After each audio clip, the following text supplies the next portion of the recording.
हाँ, तो देखो बच्चों, आज हमने विभाज्यता की जांच करना देखा है ना। और यहाँ पर हमने आपको 2 से विभाज्यता के नियम भी बताए और 3 से विभाज्यता के नियम भी बताए। अब और साथ में 6 से विभाज्यता के नियम।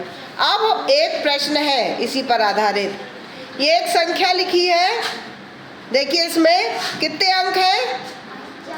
4, लेकिन 5वां अंक जो है इकाई का अंक खाली दिया है। वहाँ क्या आएगा आपको बताना है कि इकाई के स्थान पर कौन सा अंक लेने पर बनने वाली संख्या, जो ये 5 अंक की संख्या बन जाएगी, वो 6 से विभाजित होगी। आपको बताना है इन चारों में से कौन सा अंक भर दें कि जो संख्या बने वो किससे विभाजित हो जाए? 6 से। तो हम पहले उत्तर पर आते हैं। पहला उत्तर क्या दिया है? 6 ऑप्शन दिया है, अभी उत्तर हमको नहीं मालूम है। 6, तो हम इकाई में 6 रखेंगे तो क्या संख्या 2 से विभाज्य होगी? होगी। क्यों होगी? क्योंकि देखो 2 से विभाज्यता का नियम लिखा है, यदि किसी संख्या के इकाई के स्थान पर 0, 2, 4, 6 या 8 हो तो वह संख्या 2 से विभाज्य होती है। इसका मतलब 6 रखने पर 2 से विभाज्य हो जाएगी। लेकिन अब हमको 3 से विभाज्य होती है कि नहीं, ये देखना भी है। तो हम क्या करेंगे? 3 से विभाज्यता का नियम हमने क्या बताया है? यदि किसी संख्या के अंकों का योग, तो हमको क्या करना पड़ेगा? इन अंकों का योग करना पड़ेगा। अंक कौन कौन से हैं हमारे पास? कौन कौन से अंक हैं? 9, 9, 7, 2, 4। और हमारा कहना है कि हम 6 रख के देखते हैं। ठीक है, तो 6 रख के देखते हैं। अब सबको जोड़े। 9 और 7 16 और 2 18 और 4 22 और 6 28। क्या 28 3 से विभाज्य है? 3 के पहाड़े में आता है? 3 का गुणज है? नहीं। इसका मतलब इकाई में 6 नहीं रखेंगे। ठीक है, अब दूसरे ऑप्शन पे आते हैं। 4, तो क्या इकाई में 4 रखेंगे तो 2 से विभाज्य होगा? होगा, क्योंकि नियम क्या कहता है? यदि इकाई के स्थान पर 0, 2, 4 या 6 या 8 हो तो वो संख्या 2 से विभाज्य होती है। 2 से विभाज्य होगी अगर हम 4 रख दें।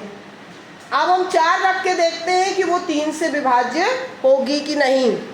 तो अब हम इस 6 की जगह क्या कर दें? 4 कर दें।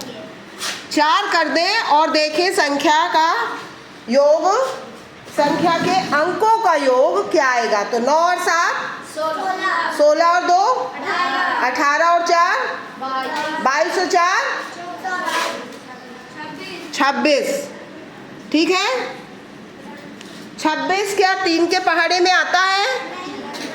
हाँ, आता है? नहीं। इसका मतलब 4 रखने पर वो संख्या 3 से विभाज्य नहीं होगी। अब तीसरे ऑप्शन पे आते हैं। 5, इकाई में 5 हो तो क्या वो 2 से विभाज्य होगा? नहीं होगा, क्योंकि विभाज्यता का नियम कहता है कि इकाई में 0, 2, 4, 6 या 8 हो तभी वह संख्या 2 से विभाज्य होगी। तो हमारा तीसरा ऑप्शन जो है 5 वो भी गलत है। मतलब 6 भी, ये जो 6 लिखा है ये भी गलत है, 4 भी गलत है और ये 5 भी गलत है। अब हम चौथे उत्तर पर आते हैं, चौथे ऑप्शन पे जो 2 लिखा हुआ है। तो 2 रख के देखते हैं हम। अगर हम इकाई में 2 रख दें तो ये संख्या क्या 2 से विभाज्य होगी? क्योंकि हमारा विभाज्यता का नियम क्या कह रहा है कि 0, 2, 4, 6 या 8 इकाई के स्थान पर हो तो वह संख्या 2 से विभाज्य हो जाएगी। अब हम देखें 3 से विभाज्य हो रही है कि नहीं। 2 और 3 दोनों से क्यों चेक कर रहे हैं? क्योंकि 6 से विभाज्यता का नियम क्या कहता है? यदि कोई संख्या 2 और 3 दोनों से विभाज्य हो तभी वो 6 से विभाज्य होगी। तो अब देखो हम क्या रखें इकाई के स्थान पर? 2। यहाँ 4 की जगह हम क्या कर दें? 2 कर दें। तो अब हम देखें योग कितना आएगा। तो 9 और 7 16 और 2 18 और 4 22 और 2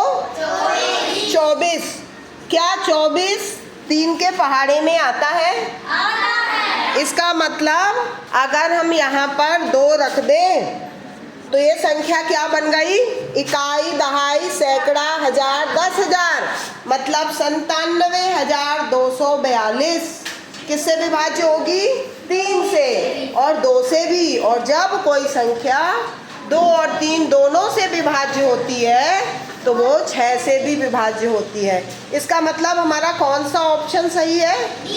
डी वाला। तो हमने इकाई में 2 रख दिया। आया समझ में?